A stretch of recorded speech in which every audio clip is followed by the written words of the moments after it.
3장 트라우마의 변화하는 모습. 사람들은 대부분은 트라우마를 정신의 문제로, 심지어는 뇌 장애로까지 생각합니다. 하지만 트라우마는 몸에서도 일어납니다. 겁에 질려 뻣뻣하게 굳거나 공포에 압도되어 무기력해지거나 무너집니다. 어느 쪽이든 트라우마는 삶을 황폐하게 합니다. 무서워서 뻣뻣하게 굳는 상태는 여러 문화권의 위대한 신화들에 그려져 있습니다.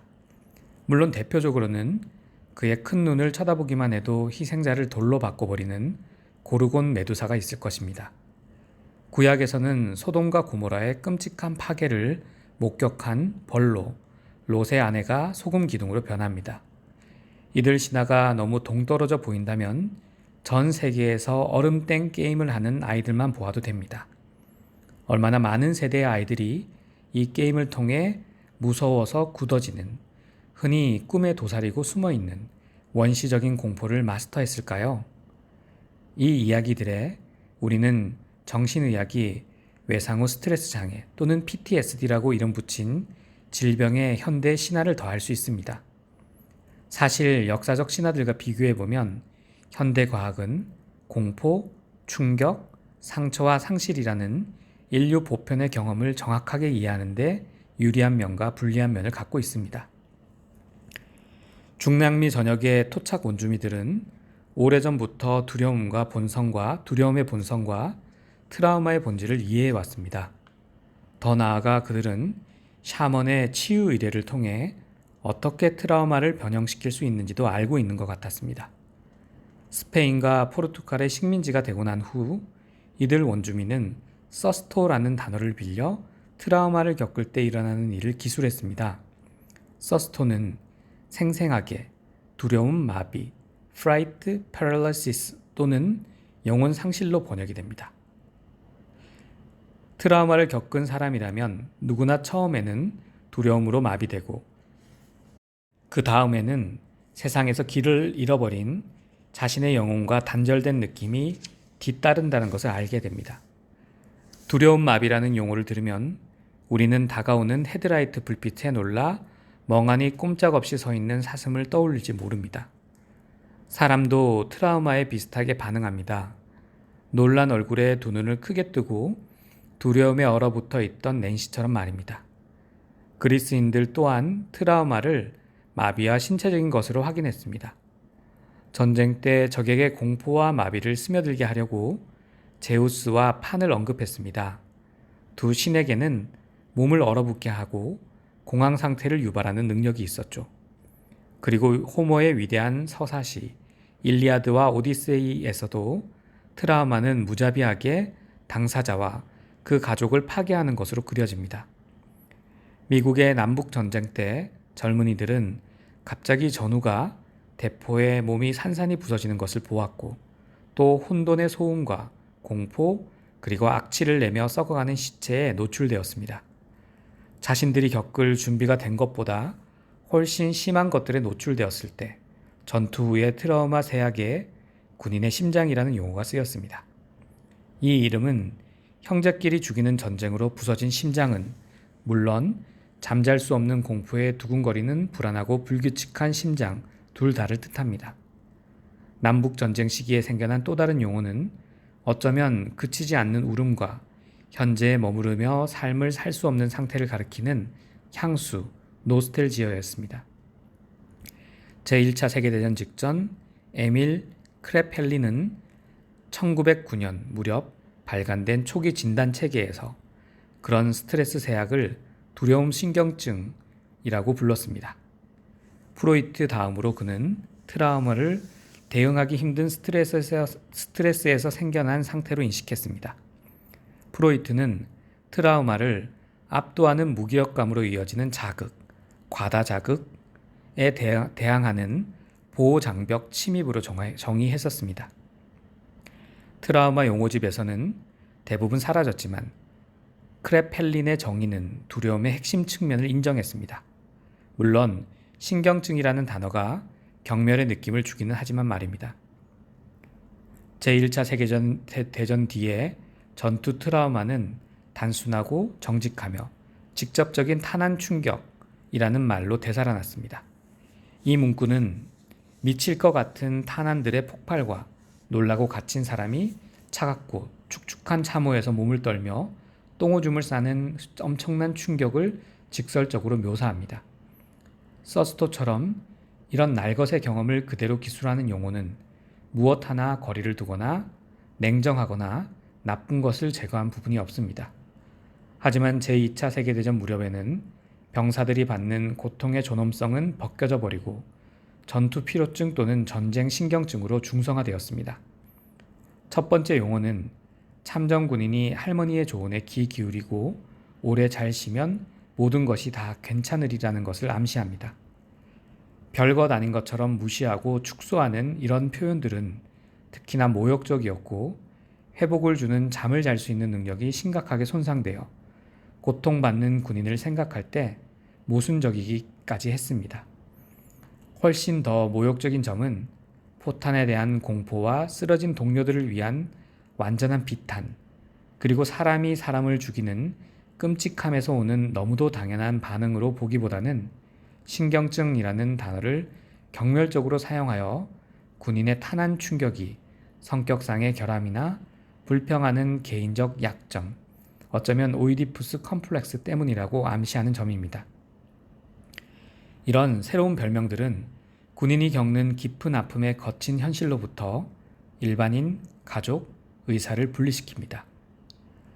한국 전쟁의 후유증으로 남아있던 모든 신랄함은 다음 세대의 전쟁 트라우마 용어에서 잘려져 나갔습니다. 여기서 전쟁 트라우마는 작전 소진이라는, 이 단어는 이라크 전쟁에서는 전투 작전 소진으로 부활했습니다.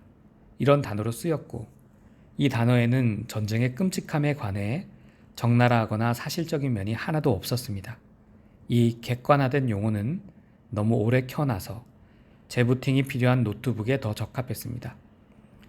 마지막으로 베트남 전쟁 때의 경험에서 생겨난 현재의 전문 용어는 외상 후 스트레스 장애입니다. 신경계가 한계점까지 압박을 받아 몸, 정신, 영혼이 산산이 부서지는 공포와 마비의 보편적인 현상은 이제 의학적 질환인 PTSD로 인정되어 불쾌한 부분들은 완전히 제거되었습니다. 이 편리한 약어와 감정에 좌우되지 않는 과학의 본질과 함께 대학살에 대한 원형적 반응은 이제 그 피폐한 기원으로부터 인위적으로 단절되었습니다. 한때 두려운 마비와 탄환 충격이라는 용어로 적절하게 전달되었던 곳에 이제는 그저 하나의 질환, 구체적이고 측정할 수 있는 객관화된 증상들의 집합, 확립된 연구 프로토콜에 적용해 수정할 수 있는 진단, 무심한 보험회사와 행동치료 전략만이 남았습니다. 이런 명명법이 군인의 아주 사실적인 고통에 객관적이고 과학적인 합법성을 제공하지만 이는 또한 의사를 환자로부터 안전하게 분리시킵니다. 건강한, 보호받는 의사가 아픈 환자를 치료합니다. 이 접근법은 고통받는 사람의 힘을 빼앗고 주변화시켜 환자가 느끼는 고립감과 절망감을 더합니다. 덜 알아차린 것은 거짓 예언자라는 위태로운 재단에 인위적으로 끌어올려진 보호받지 않은 치료사의 소진이 일어날 가능성입니다. 최근에 젊은 이라크 참전 군인이 자신의 전투 고통을 PTSD로 부르는 것에 문제를 제기하고 대신 자신의 통증과 아픔을 부상, 인저리를 의미하는 I를 넣어 PTSI로 불렀습니다. 이 군인이 현명하게 분별한 것은 트라우마는 부상이지 관리는 해도 치유는 되지 않는 당뇨와 같은 장애가 아니라는 점입니다. 그에 반해 외상 후 스트레스 부상은 정서적인 상처로 치유적인 관심과 변형을 통해 바뀔 수 있습니다. 그렇지만 아직은 의료 모델이 유지되고 있습니다. 의료 모델은 논란의 여지는 있지만 의사가 모든 지식을 가지고 아픈 환자에게 필요한 개입을 지시하는 당뇨와 암 같은 질병에 꽤 효과적으로 기능합니다.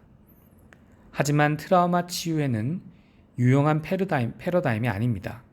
고전적인 의미의 질병이라기보다 트라우마는 불편함, 디지즈 또는 무질서, 디스오더를 깊이 경험하는 것입니다.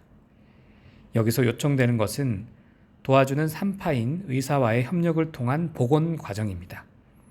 건강한 치유사라는 보호받는 역할을 유지하려는 의사는 분리된 채 우리 모두의 삶의 도살인 유령 같은 궁극의 무기력함으로부터 스스로를 방어하게 됩니다. 자신의 감정으로부터 단절된 그런 의사는 고통받는 사람과 함께할 수 없을 것입니다. 여기서 빠진 것은 환자의 끔찍한 감각, 이미지, 정서를 담고 처리하고 통합하는 데 있어 너무나 중요한 협력입니다. 고통을 받는 사람은 완전히 혼자서 자신을 압도해 자기조절하고 성장할 수 있는 역량을 망가뜨린 바로 그 공포를 품고 있습니다. 흔히 일어나는 이런 고립시키는 방향의 치료에서 치료사는 PTSD 피해자에게 자신의 감정을 통제하고 비정상적인 행동을 관리하고 문제를 일으키는 생각을 고치라고 지시합니다.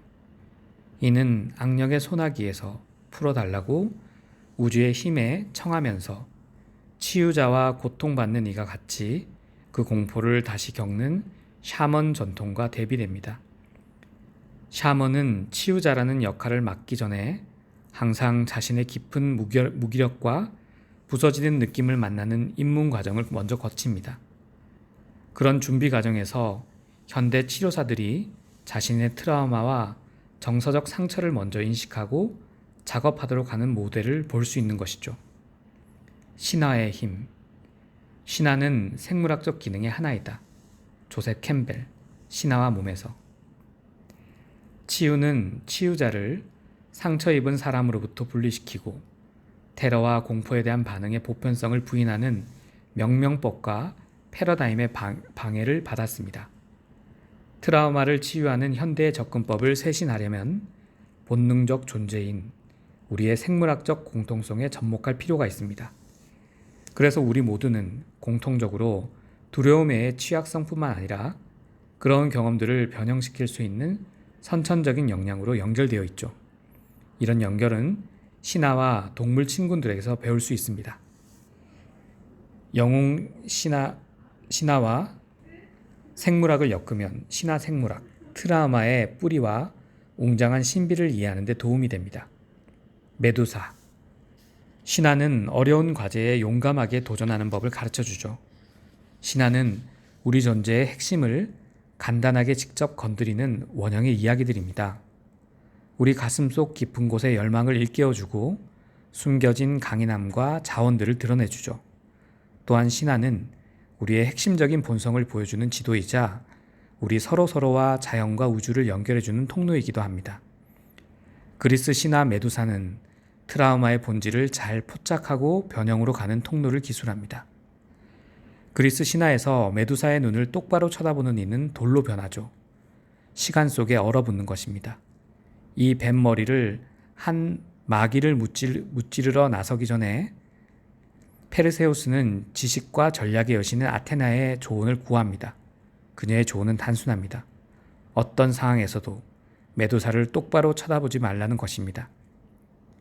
아테나의 조언을 가슴에 새긴 페르세우스는 빛을 반사하는 방패를 팔에 묶어 메두사의 상에 상을 반사합니다. 이렇게 그는 메두사를 직접 바라보지 않고도 머리를 베어 돌로 변하는 것을 피합니다. 트라우마가 변형되려면 이를 바로 직면해서는 안 됩니다. 만일 트라우마를 정면으로 마주하는 실수를 하게 되면 메두사는 자신의 본성에 충실하게 우리를 돌로 만들어 버릴 것입니다. 어린 시절 우리 모두가 즐겨했던 놀이인 중국의 손가락 함정처럼 트라우마로 분투할수록 트라우마는 우리를 더욱 올가맵니다.